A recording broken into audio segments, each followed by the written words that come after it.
Business can be a lonely game, but it doesn't have to be. Welcome to Boutique Chat, where we explore community over competition and how to scale your company with the balance and the happiness that we all seek. We'll hear from product-based businesses of all types, retailers, e-commerce, and wholesale brands, along with industry experts shaping the future of our industry. I'm your host, Ashley Alderson from the Boutique Hub, and I can't wait to chat. Hey guys, welcome back to the podcast this week. It's time for some big questions today. Is that a fair intro? It's time for some big questions, some big conversations. Yeah.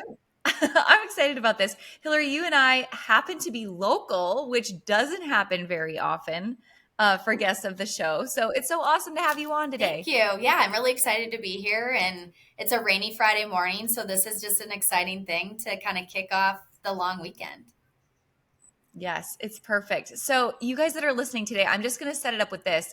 You're definitely going to want to grab a notebook and take some notes today because we're going to empower you guys with some questions and some food for thought that I think is a conversation we all need to be having. Every single person needs to be having, but frankly, we just don't have it enough. Or sometimes we feel intimidated to have these types of conversations. So I'm excited for the road that we're going to go down. So Hilary, before we get started and get into all of that, can you just bring me up to speed? Tell me how you got into this line of business, how this all become a spark for you, and tell me about your customers. Yeah, totally. So I live in Wisconsin, from the Cooley region area.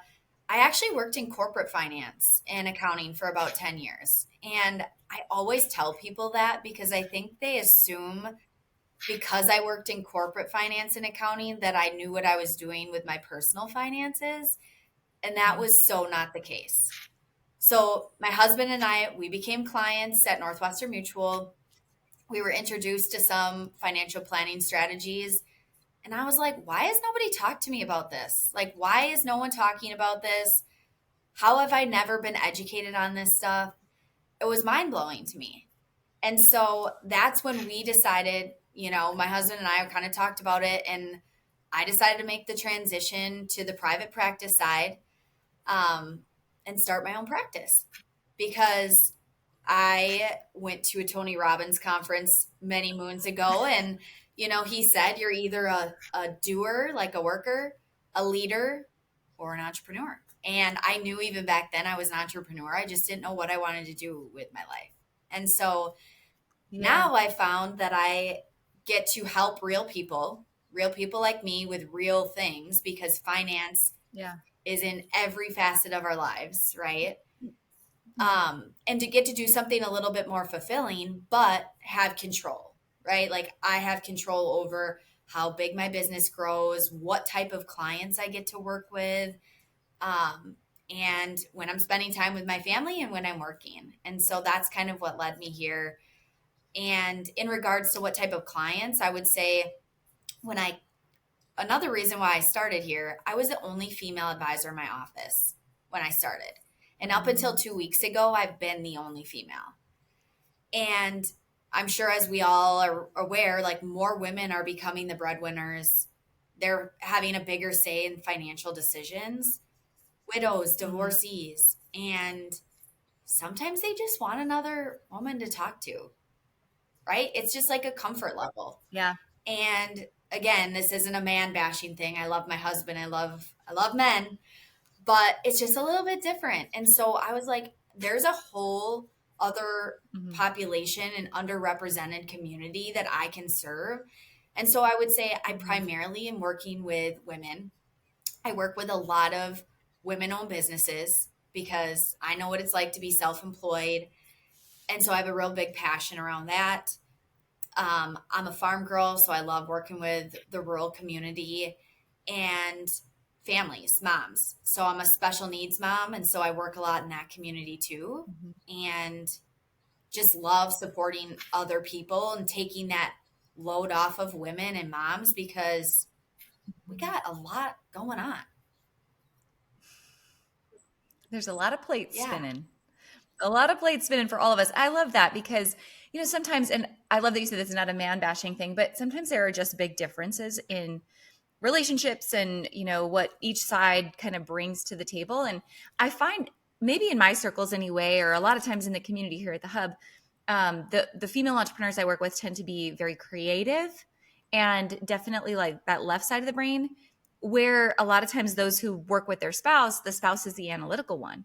And I think that's probably why in many marriages and in many relationships, the man often has the financial planning side of the household and the future. And sometimes as women, we take a step back and say, oh, he's got it. So we're going to try to flip the script on that today and just bring to light, what do you need to know about this from the ground up? And then what questions do you need to be empowered to ask so you understand fully where you're at and where you're headed. So take me here next. Just financial planning as a whole can mean a lot of different things. Just give me an overview of what do you see financial planning as meaning for most people? Yeah. So I think you can Google Finance 101 or financial planning, and you're going to get a Yeah. million different answers. And they're all right or wrong, right? For somebody. And so for me, my thought is, typically I bring somebody in, we're going to sit down and get to know each other. I want to understand your values, your goals. I'm not for everybody, right? Not everybody's for me, but you want your financial advisor to click with you. You want to build a really good trusting relationship where you feel like it's a partnership. And so really Yeah. we just sit down, get to know each other. What do you want? Where are you? Where are you going? And then from there, we want to start to build out this roadmap of a financial plan. So, hey, yes, this is where you are, where you've been. This is where you want to go. And this is probably what you need to do to get there.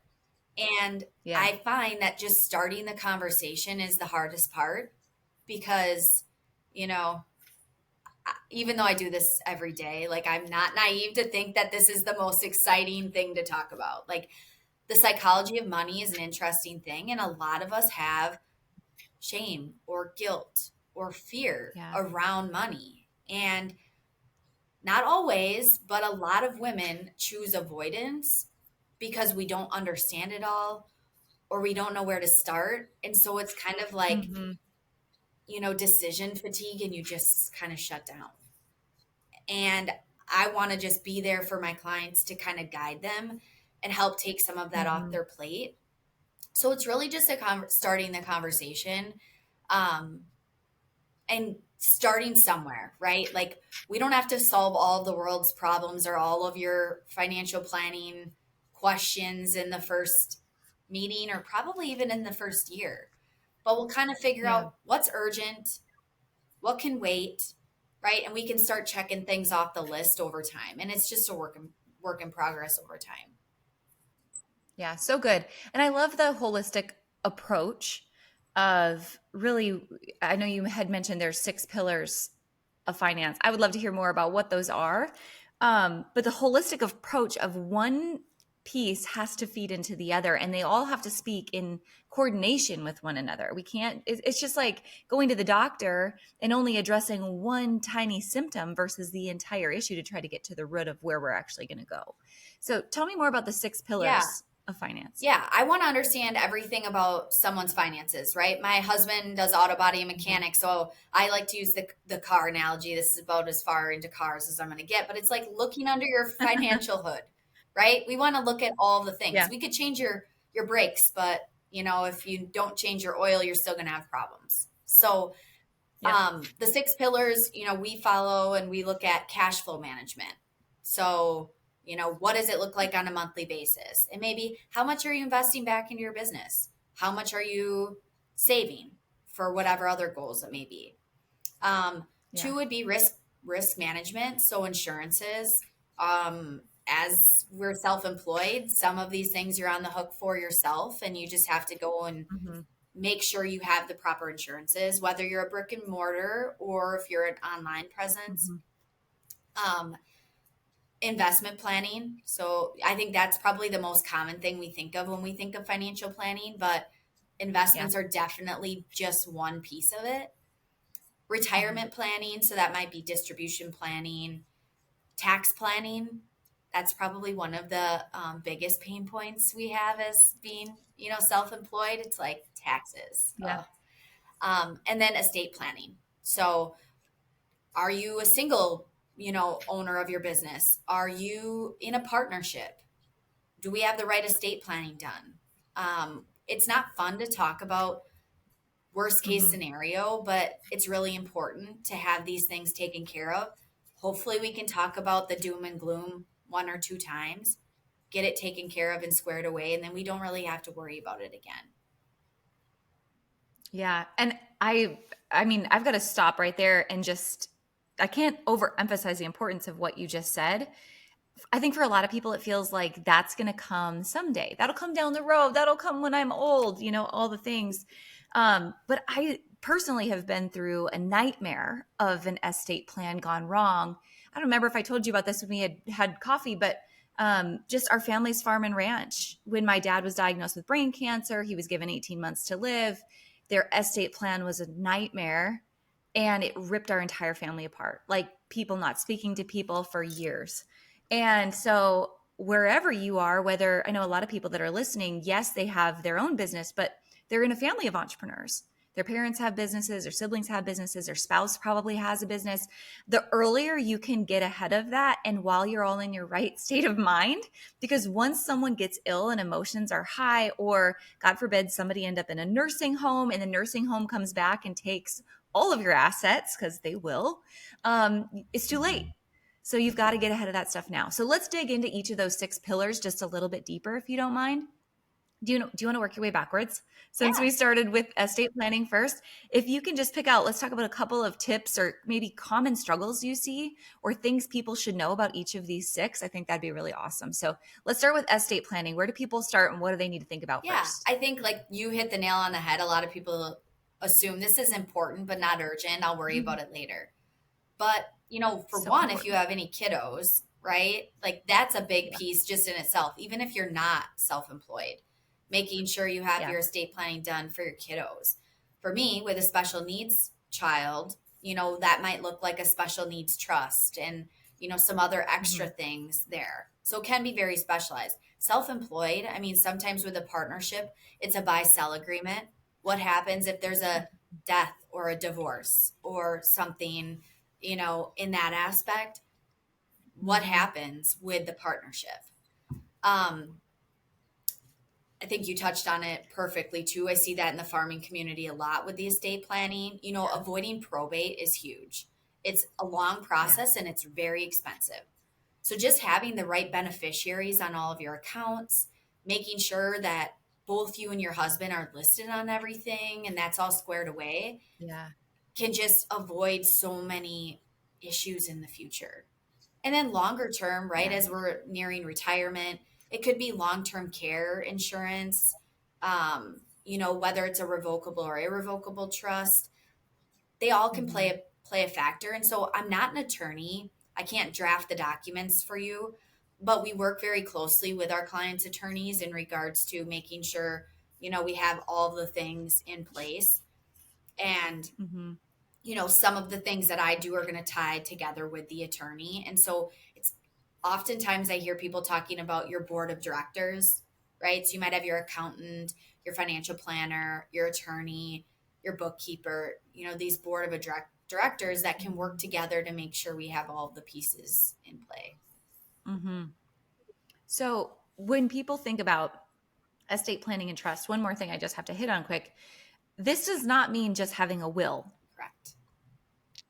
This does not mean just having a will. Because I think people often, oh, I've got a will. I have it all written down. So it'll just execute as I have it written. That's not true. Right. So, yeah, sometimes people will print something off the internet, right? Or do whatever. Yeah. I mean, how many of us, if we're like, oh, we're going to Mexico on vacation and you didn't have anything done? I've heard this so many times. I'm just going to print something off and sign it. Um, right. And I mean, maybe it's better than nothing, Yeah. but will it hold up in court? I don't know. Right. None of us know. Yeah. So when you work with an attorney and getting these, estate planning documents done, there's a will, but depending on your situation, maybe it's power of attorney, maybe it's advanced health directives, right? Like that can be Hmm. kept on file at your local hospital or wherever you doctor. Um, Yeah. the beneficiaries, right? How are your accounts set up? Are they set up as TOD, transfer on death, or all the extra things? And so actually having it Hmm. through an attorney, all drafted. Your financial planner can have it on file, right? Your Mhm. whether it's your hospital, it's just gonna make things so much Yeah. easier. And it's not that crazy Yeah. expensive. You get it done once, and Mhm. hopefully, again, you won't have to make big changes to it. Right. So helpful to know. And last thing I just want to mention really briefly to everyone listening, those of you who are listening who have built an incredible business, you've got some assets, you have something hopefully to pass on, or maybe you've invested in property along the way. The importance of trusts. Like if you are planning someday to pass something on to the next generation and you don't want the government to come in and take half of it or more than half of it, that's the vehicle that allows you to transfer generational wealth is through trust. So it's really important to definitely look at that plan with your family and see what you need to set Mhm. up. Hey, can we meet up in person? It is one of my favorite things to do here at the Boutique Hub to get to meet you face to face, to hear your personal business story and your journey and what you're working on, but also to put you in contact with and to build friendships with some of the most amazing business owners from around the world. Boutique owners, wholesale brands, industry service providers, and experts, all of us together in one room. And that's what we do at our annual Boutique Summit event. This year, I would love for you to come to Dallas, Texas, of course, on June 8th and 9th for our annual Boutique Summit.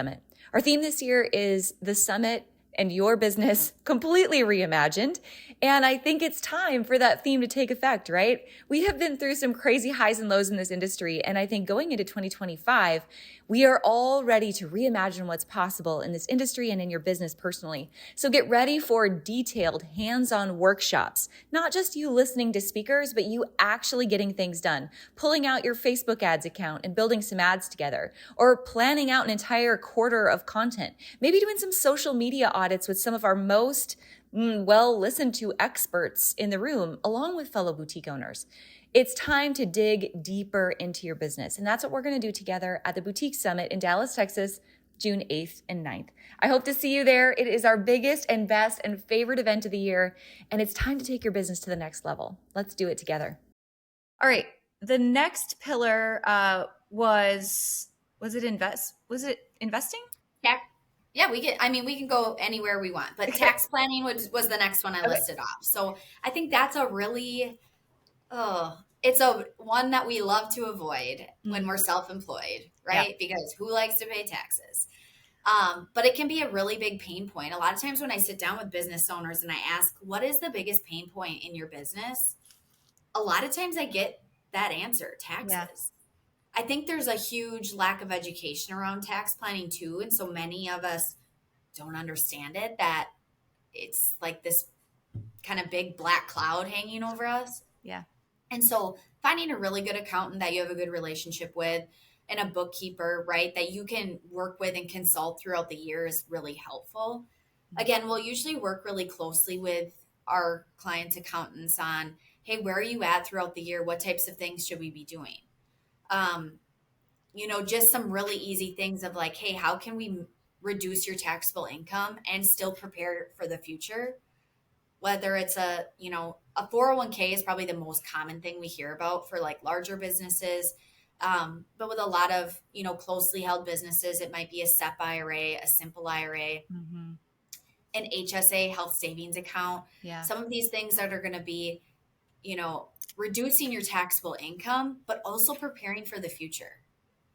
So I also work with, my husband's in the auto body industry. So I work with some automotive type companies in that industry. And I think the easiest thing is, oh, I'll just buy more equipment, right? I'm going to buy another truck or I'm going to buy Mm-hmm. more whatever. And if you need that, I mean, great, do that.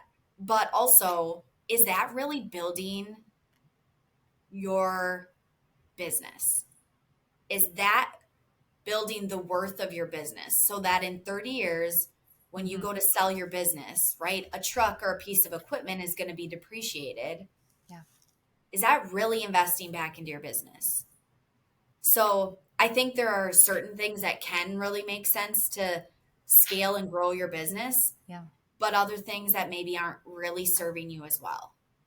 Yeah. There's definitely a time and place for that conversation of how can I leverage this if I really need to put some cash away before the government takes it if I had a great year. But also, I grew up on a farm. So, December would roll around and my mom would be standing in the kitchen and a new combine would come rolling in the yard. Like, where did that come from? Like obviously it was a good year, I guess. We're just trying to like save some money in taxes. But if you go back to the 80s, there was a lot of people who got completely upside down when interest rates did what they did. So there is definitely, upside and downside to that entire strategy. I love what you said right away. You said, make sure it's your accountant and your bookkeeper.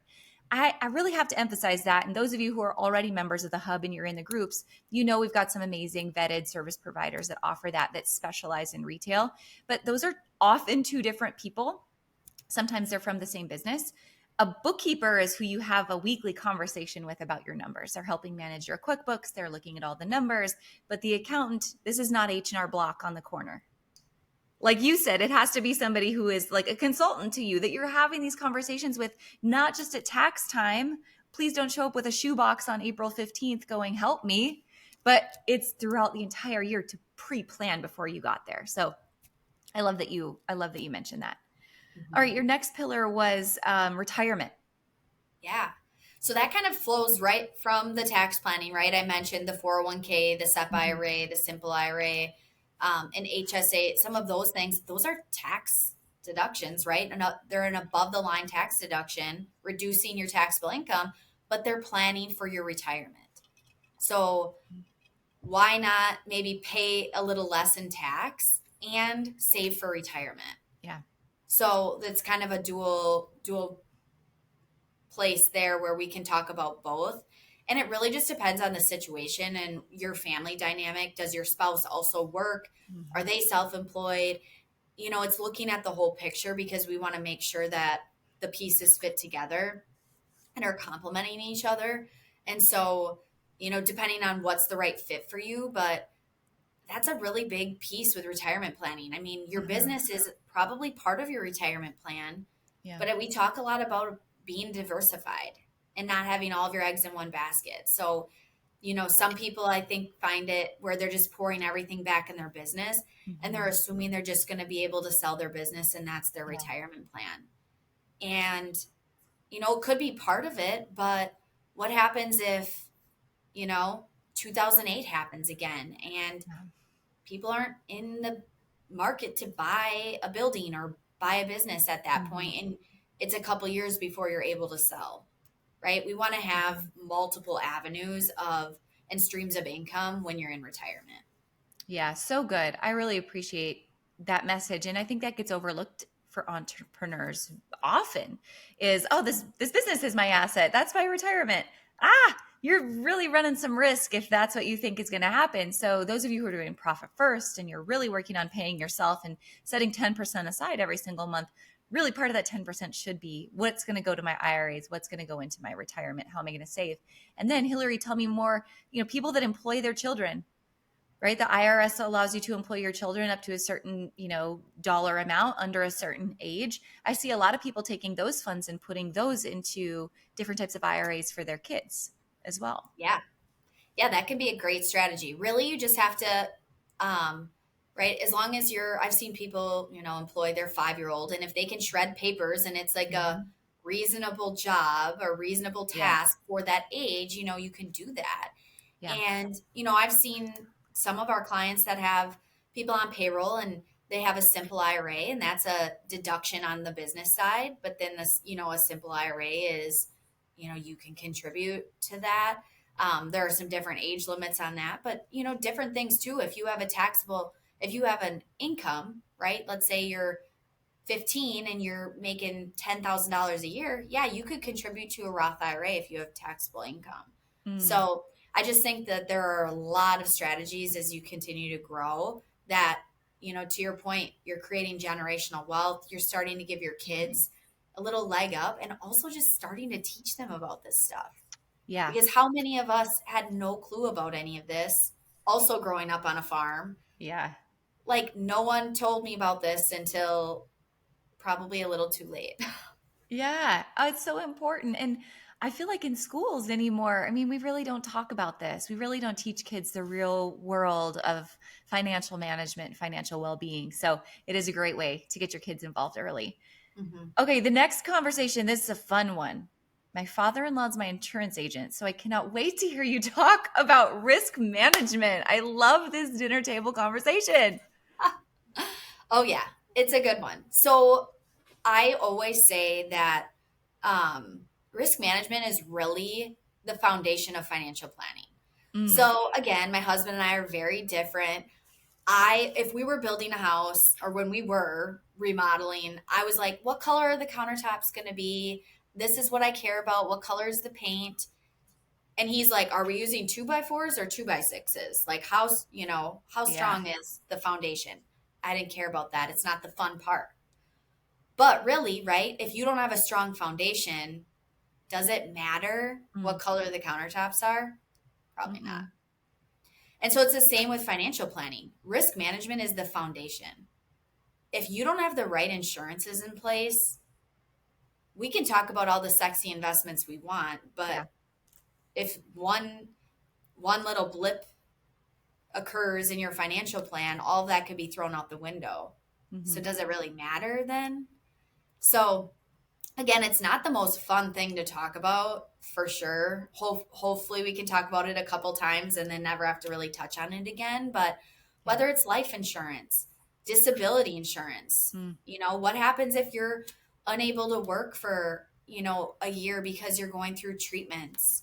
How are you still paying your mortgage on your business or, the lease on your location, whatever it may be, paying your staff? Um, Property casualty, I don't personally sell property casualty, but we want to make sure you have the right business insurance. Do hmm. you have an umbrella policy? Right? All of those things, they're so Yep. important. Health insurance, an emergency fund, like those are all still part of your protection. And so again, even though it's not fun, it is really, really important, and usually the first place that we look at and start when starting the financial planning conversation. Mm, so good. Such an important topic, one every single business owner should be having.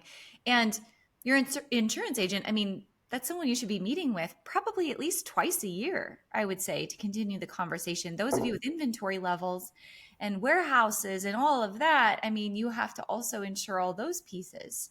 And those levels fluctuate throughout the year. So lots of different types of insurance, but huge topic. All right, what was the last pillar? Which pillar did I miss? Cash flow. Well, Yes. investments can be retirement planning. They can also be, right, like more midterm investments. And I do Mhm. think that that's really important when you're self employed because there are different types of accounts and they Yeah. can be utilized in different seasons. So we want to make sure we have enough in retirement planning, but also we might want to make sure that we have some stuff that's liquid and Yeah. accessible if you decide to grow your business, open a second location, right? Like I have a Yeah. client I know is just opening a second location. And so you may not think like, oh, I don't think I'll ever open a second location. But you don't know, 5 or 10 years from now, right? Most of us that are in business are surprised at kind of how things have progressed. And so Yeah. we want to make sure you have liquidity as well. So I think that's kind of on the investment side and just making sure that we're in alignment of what are your goals, what's your risk tolerance, how do you feel about it? Yeah. Because it really is emotional. And then we try to give you recommendations that align with that. And then on the cash flow side, I think this is a big one too. Um, the more money we spend, the more money we make, the more money we spend, Hmm. right? And so it has to be something that we're consistently managing and looking at Hmm. because it's a blessing and a curse. But when I was in college and eating rice and beans, I didn't really I was really conscious of how much I was spending at the grocery store. Yeah. As many of us have grown, and time is really important, there's not enough of it. We're just spending out of convenience. And sometimes that's okay and Hmm. necessary, but also it's really easy to kind of let that get out of control. Yeah. And so I think managing your cash flow, where's your money going? Is it serving Hmm. you? Is it working for you? Um, how much are you investing back in the business? How much are you putting towards family? Hmm. And right, based on your values and your goals, just making sure all of that aligns. Yeah. So helpful. All right. So if I'm in a relationship, and my spouse, my husband, whatever, is the one managing this conversation on a daily basis, what questions do you think I should be empowered with just to have a better understanding of where we are personally with some of these pieces? Yeah, absolutely. Well, first of all, you if you don't know if you have a financial advisor, you need to get one. If you think you have one and you don't know their name, you need a new one. It is okay if your husband is handling most of it. I'm all Mhm. about delegating. You are not going to see me changing my oil. However, I know when I'm due for an oil change and I can let my husband know that, Yeah. right? It's a constant communication. And so I always say that a man is not a plan. Yeah. It is it is okay if your husband takes the lead, but it's irresponsible if you have no idea what's going on. So you need to know who your advisor is, right? Who your attorney, your accountant Yeah. are. And even if you don't enjoy it or you don't love it because you might be more of a creative, you should still attend, right? Attend the meetings, have a high level idea of what's going on. Yeah. Um, you don't have to understand it all and you don't have to, get into the weeds of all of it, but you should feel really good about where you're at and where you're going Mhm. and build that relationship with, the advisor sitting across from you as well as your spouse to make Mhm. sure that your goals are the same. My husband and I mean, we've been together for 17 years, a really long time. But like we have things that are, you know, Mhm.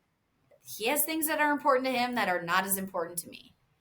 So it's sometimes when I'm meeting with couples, it's a making sure they're on the same page, Yeah. in alignment with how we're spending money, maybe some strategies to relieve some of that tension too around Mhm. finances. Yeah. And so starting the conversation, right? It's not always fun, but just starting can be the first step. Yeah. So good. I totally appreciate that. All right, a couple more real quick questions as we wrap up our time together today. I know you had already mentioned not only are you a business owner, you're a mom, you balance family and all the things you do, and you help many other people, especially your female clients, do the same. So, a couple lightning round questions for you.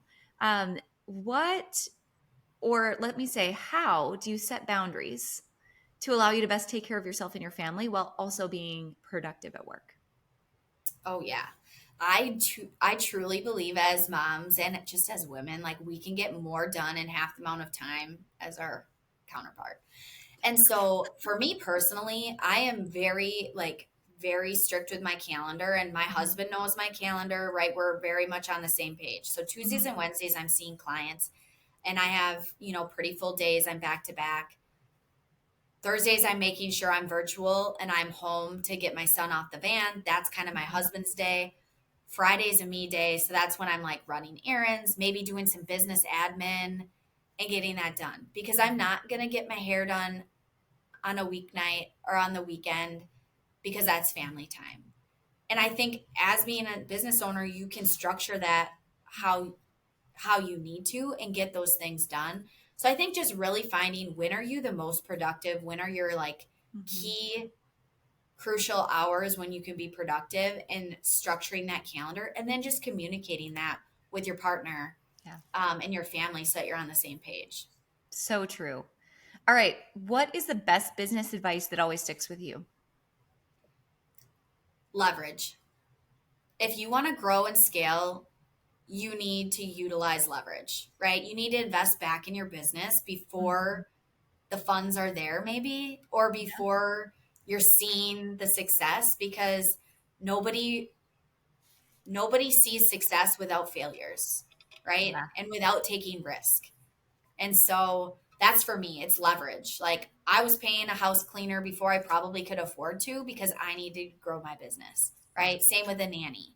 And so continuing to leverage and just believe in yourself. Yeah. That's so good. I talk about being a CEO versus being an entrepreneur. And I think that one word is probably the thing that sets the two apart the most. It's understanding how to leverage, and that's what makes you a CEO. So that's really good. What's the hardest business lesson you've had to learn? It's okay to say no. whether it's clients or business relationships, having having hard conversations, right? Not this is your business. You can do whatever you want. You can work with whoever you want, and you can run your business however you want.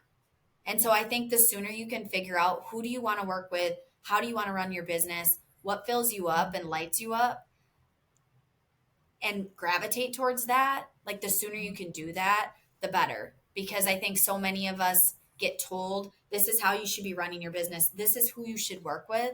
And if you don't find joy in that, it's just not going to be sustainable. Yeah. Yeah. So good. All right. Best advice for retailers listening today. What's the parting thought and the action you want them to take? Okay. So I'm going to give you